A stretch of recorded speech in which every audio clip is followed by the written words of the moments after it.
নমস্কার বন্ধুরা, মাম্পি রান্নাঘরে সকলকে স্বাগত। আজকে আমি রান্না করছি গলদা চিংড়ি মাছের মালাইকারি না করে এইভাবে একবার চিংড়ি মাছটি বানিয়ে দেখুন।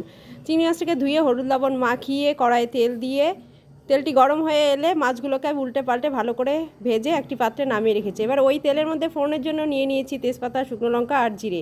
এগুলোকে একটু নাড়াচাড়া করে কেটে রাখা আলু আর ডুমো ডুমো করে আলু কেটে নিয়েছি আর নিয়েছি পেঁয়াজ। সেগুলোকে তেলের মধ্যে দিয়ে খুব ভালো করে নেড়ে চেড়ে ভেজে নিচ্ছি।